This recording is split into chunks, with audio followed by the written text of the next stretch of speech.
Welcome! Thank you guys so much for joining us. We have some amazing creators, John McClay, Ashes to Ashes, and Flutter, and of course, Mark himself. Thank you so much, Mark, for joining us here in Horizon. I have to admit, I have been so nervous leading up to this week, and I just wanted to know if you have any public speaking tips. Like, do you ever just imagine the audience with no pants on? And I know you've been exploring Horizon yourself, so we're really curious what your favorite worlds are. Why is it Cloud Beach? And has AI Bot been working you overtime? I don't know. I'm spending a lot of time on Horizon, so it's really exciting for me to get a chance to spend time with all of you here. You know, making sure that the creator tools work really well is I don't know, just such an important part of what we're doing. You're just getting the whole metaverse economy and the creator economy to work well here. Some new stuff that I'm excited to share today around that, but also just wanted to kind of hear about, you know, how this is all going for you and your experience with everything that you're building here. But this is an awesome world. That was quite a dramatic entrance. Yeah, we do like to keep it very dramatic here in Horizon. It's so exciting, and we really appreciate having this space where we, you know, Flutter's hosting meditations. John just had the opportunity to work with Wendy's. Ashes is doing some incredible things with the HCC community, and we just really appreciate having this space. Creator monetization, I think, is it's really important because you all need to be able to support yourself and make a good living building these awesome experiences that people can have. And you know, I mean, we're still, you know, pretty early in the journey, but I mean, some of the stuff that you're all building is kind of exciting and awesome. So today there are two new things that I wanted to talk about. One is in-world purchases. So basically the ability to sell virtual items and, you know, access to things inside the worlds as just kind of a new part of the commerce, you know, equation overall. Yeah. It's part of this that we've wanted to get to for a while, but we're starting rolling this out with just a handful of creators, and then, you know, we'll see how it goes. But I imagine that over time we'll get to roll it out more and more. So that's pretty exciting. And then the other piece of this that I'm also really excited about is the creator bonus program that we're rolling out, where, you know, people who are building awesome worlds, where we're basically just setting up some funds to help just basically compensate and reward the people who are just doing awesome work here in Horizon. So I've just been really excited to see the type of stuff that people have been able to build already just in the first year or so of releasing Horizon. So it's awesome for me to just get a chance to spend some time with you all and hear your experience so far, and also just kind of get a sense of what you think that we should be building next. And, you know, if you were in my shoes, what would you prioritize that would make all of your lives easier in terms of all the creation and work that you're doing? So I host events. I'm one of the first people to really host events in Horizon, and I host the meditation. One of the things that you gave us recently was the ability for everyone to create individual events, which is amazing. Thank you so much. You know, the only thing that could make it better, maybe in the future, is having categories so that people can find, you know, this is a game type meetup area, event area, and this one's more for meditation and art and museums and education and things like that. But other than that, I mean, it's just absolutely amazing for us. So thank you so much. Oh, well, you're too nice. If you're saying that that's the only thing that we can do. I mean, I still think we're quite early in the development of this whole thing, so there's going to be a lot of stuff that we need to do. But I think that that's a really interesting idea. You know, making sure that there's just some sort of directory or categorization, so that way people who want to, you know, take your meditation classes can find that more easily and differentiate that from, you know, other kinds of games or social experiences. I heard that you're just increasingly, you know, moving from doing your meditation classes in the physical world to doing more and more of them in Horizon. Is that right? How's that going? All of them are in Horizon now. Every single one. Oh, yeah? Wow. I'm able to stream them to the people who are at home, so they can still participate. And so they're on Facebook watching me do the live meditations. So, wow, yeah. Amazing. I hope capacity continues to grow, because I have some ideas that are just a little bit too early still for what we can do, but they're there. And when you say capacity, what do you mean by capacity? So if I had my dream of building a meditation world, everything would pop up as I was talking about it. So trees, flowers, birds, things like that. Right now, I'm limited on how much can come up animated. So, Got it. yeah. Yeah, we'll definitely be able to add more over time, and as the headsets get better, we'll be able to do a lot more too. So yeah, no, really excited about that. Ooh. And I'm looking forward to buying my next headset. I do events too, but it's more or less training. So I like go into build mode with a group of people and try to show them some of the tools and teach them how to build worlds, kind of like this one. If I had to ask for anything, I would want it to be that we could have more builders in the build instance so that we can teach more people at one time. Because a lot of time there's only a few people who like are comfortable teaching, and so it's hard to limit a class to just 3 people. And when we were able to, possibly teach to a larger audience. So that would definitely be the first thing I would ask for. Yeah, no, that makes sense. Especially for classes, it makes sense that you'd want a lot of people in the tools. But I mean, one of the things that we've just tried to do differently is the whole co-developing experience, and the fact that everything that you're building is in Horizon itself. I think that it is really just different from all the other experiences out there. So I mean, I think continuing to push on that and make it better and better and more differentiated, that's a really good push. So thank you for that. I don't do events really, other than the occasional party on Train Destiny. And I have a long list of things that I would like to see in Horizon, but this is very early days, and I have a tendency to think if you raise the ceiling, I'm just going to fill it up and then complain when I hit it.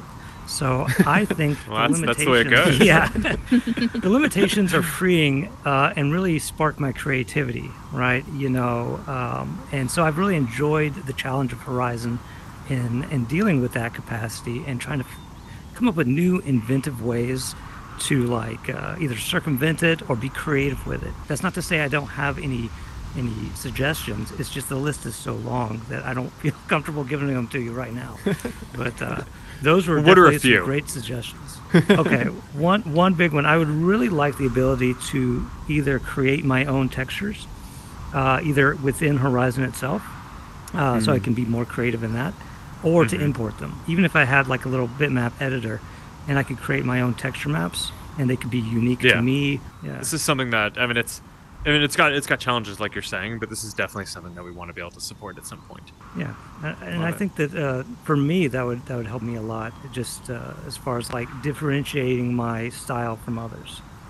Yeah, makes sense. Awesome. Well, I loved what you had to say about the collaboration. Seriously, I mean, it's the reason I am so invested in Horizon, is because once you experience co-creation, and that is so different than anything you will ever have. And recently we saw Workrooms got released, and Workrooms enabled us to be able to work on video editing projects together. And it was just the most crazy thing to be able to sit there editing, getting feedback from the team, working on thumbnails, and all of this happening simultaneously, being able to share screens, all while working virtual. So I would love to see more of Workrooms being connected to Horizon, because one of the biggest things that we love about Horizon is being able to network and talk to people. And right now in Workrooms, it's very much close to your business that you're working with. So I can't just walk from my production company to another production company, which is what I would really love to be able to do. No, it's great to get all your feedback on this, and I love Workrooms too. I mean, I do a lot of meetings in Workrooms.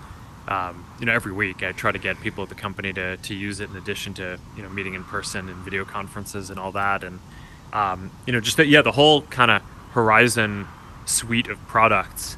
That and venues for kind of larger things too. I'm just kind of continuing to iterate on them, and we're trying to make them better every month. Just keep on adding more features and enable creators to make the experiences better and better. And of course, to do that, the whole economy around it needs to work. So all this stuff it's just a really big focus for the company and for me personally.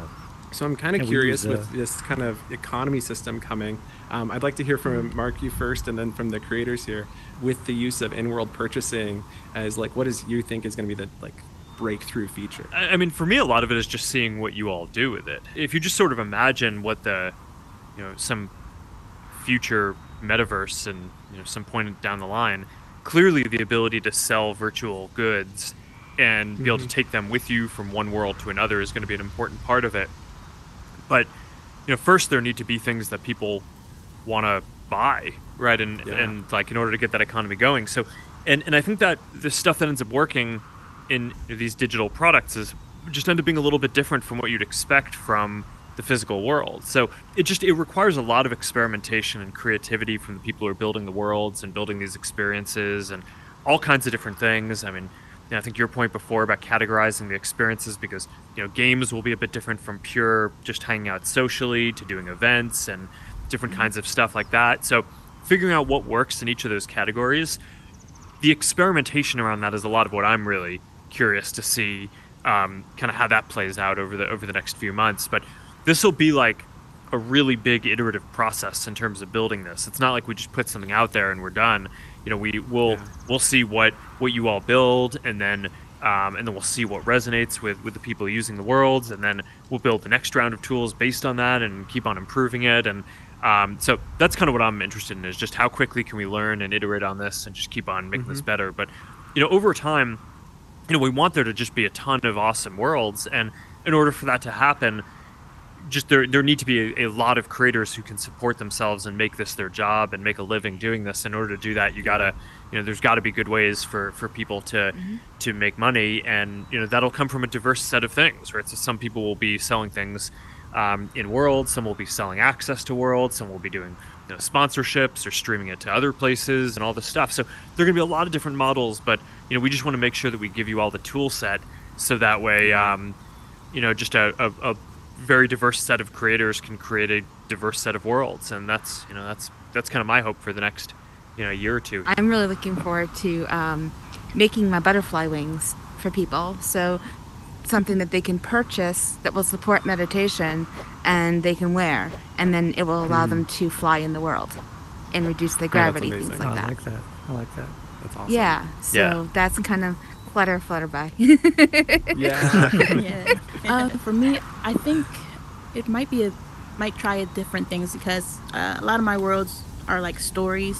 So maybe I'll expand on that and see what might be something people like to purchase to experience a series of stories that are related. I like Makes those sense. ideas. I hadn't really thought too much about selling things. I've mainly just been building worlds for people who either don't have the time or the technical knowledge to do it, and that's how I've been making money in Horizon thus far, and it's worked out pretty well. I do like the idea of paying artists who've put their hard work into like a creation, and I think it raises all boats, and I really like economies that do that. Someone who's purchasing it for $1 isn't really, if they don't have the knowledge or time or ability to do it, that's a deal. Oh, $1? I'd rather spend $1 than spend 200 hours creating this. And for the person creating it, if multiple people pay for it, then it makes it worthwhile, right? People trade their skills, and people, when they receive those items, are also uplifted. I'm really excited to see kind of some, paid experiences that we'd see in the real world start coming to Horizon. I don't think it's going to be in this first wave, but at some point I'd love to see like going to a comedy show and being able to support the, professional comedians who've been coming into Horizon, paying like an entry fee to get in. I think that's going to be really neat. For me personally, I don't really charge for anything at this point, but what I would like to see happen is right now we've got an asset bundle that we give away, and I'd love to have a way for people to donate if they can, if they have the means, and potentially put in like kind of a patron board. So right now we've got a Patreon where people can support us, but having to be able to do that in Horizon would be really nice, to be able to say, here's our top Patreons who really helped us support creating these assets for everybody. Yeah, interesting. A closed economy, like a closed loop economy within Horizon would be amazing, where I get money and then I'm able, like when someone has donated money to me, I've been able to hire someone to film one of the meditations for me. And, so that helps that person. And then that person uses the money to do something else within Horizon. So it ends up being a nice loop of growing our own world, a real economy. It's Slowly amazing. But surely Horizon becomes a reflection of the real world. It's like it's incredible. Exactly. I'm constantly in here saying, oh yeah, I'll see you in the real. And then I'm like, wait, I mean, Horizon. It's like, because I'm always in here meeting with people, and it feels so real. It's amazing. That's the whole thing about what makes VR so magical. And I just think as we keep on improving Horizon month over month, that sense of presence is just gonna keep on improving as we, tune the avatars more and tune the worlds more, and as the headsets get stuff like, the ability to make eye contact and, facial gestures, just from naturally having that. I just think that's going to be. I think that there's a really exciting roadmap here. Yeah, I've made so many friends this past year that are real, true connections with real human beings in Horizon. Like I remember the first time I noticed it, because I was friends with you on Facebook, Lakes, and I noticed we had 100 friends in common, and I was like, wait a second, those are all Horizon friends, right? Like, and usually I'm pretty good about like I only add you on Facebook if I like know you pretty well. And so I was like, I know 100 people well enough to add them onto Facebook and it's because of this virtual like presence, right? Like, I feel like I'm standing next to you. And so there's an emotional connection there. And I think it's very human. I think it's that by itself which will propel this, forward, is that emotional connection that people have with each other in the community. Totally. Totally agree. Well, before we wrap up, anything else you want to say, Mark, or ask? I mean, I have a lot of stuff that I'd love to get your feedback on around Horizon, but but who do you think is doing an awesome job here, and is there anyone else who you think that we should be paying more attention to? I mean, what's in terms of like creativity? Are there other things that you think we should be doing to enable that more? I mean, these are just all the things that we're really focused on as we keep on iterating on this and improving it. With HCC, there are a lot of creators who aren't able to like get their work out there. They might be someone like me who's more introverted and are not comfortable promoting their own work, and so it's hard for them to get that recognition that they deserving of because they make amazing things. One creator who I know personally is like Sammy X09. To me, like some of her work is like on par with like the beach that Lakes mentioned earlier. It's like it's amazing stuff that has serious impact on people going to the world, but she might not be that well known because she's not as marketing of herself. So some type of way to help creators put themselves out there that's low effort, low lift for them so they can feel comfortable doing it would be awesome. Just like I said, the Horizon creator community has like thousands of artists that are creating and just creating amazing stuff. Definitely. Yeah, discovery is definitely a big thing that we're going to work on too. There's some amazing people like Buffy Buffers and HDTV, and the stuff that she's doing. Again, she's kind of quiet about things, and she's not seen as much. And a lot of it is women are quieter, I think, in a lot of ways about what they're doing. And it's we see a lot of the guys like Dan Tanzer and his Amazing Worlds and stuff, but Buffy supports Dan, but Buffy's so far behind the scenes that people aren't seeing her, and there's others like Buffy, so and Sammy is another one, and Phoenix, and I can name 100 women and definitely. Men who are just more quiet. Homed, Oh yes, definitely. Homed does great work, and he's in the background. Like people don't realize everything that he's doing and contributing because he doesn't put his name out there, right? He's just there being helpful. If you need scripting work done, he is so happy to help. And John Burns is another person like that, who is just so generous of his heart. If someone needs something, he's there to help them and give of himself, trying to make a living doing this. This is his dream. I think it's the collaboration, right? There's so many collaborators on builds that maybe even get the recognition, but the collaborators themselves, it's not like movie credits where you see this is who worked on this, or they get credited in multiple spots. I think something like that would be really nice to have on world pages, because these are being created by teams of people, in some cases by 10 or more. It'd be great to be able to say, these are the voice actors who came in, these are the people who worked on scripting, and to show some recognition in that way for some, like Homed specifically is a great example. Yeah, no, that's an interesting idea. Interesting. Awesome. Well, this is great. You give me a lot to think about. So I appreciate getting the chance to meet all of you. And thank you so much, Mark. We really appreciate you coming here and talking with us and coming into Horizon. We really, really appreciate it. And I just want to also thank Flutter, Ashes, and John McClay. You guys are so fabulous, and we really appreciate taking the time to have this discussion. Monetizations in Horizon. This is exciting times. Thank you so much, We're Mark. Getting started. And awesome. We'll see you in Horizon. All right. Bye. Yeah, thanks. Yeah.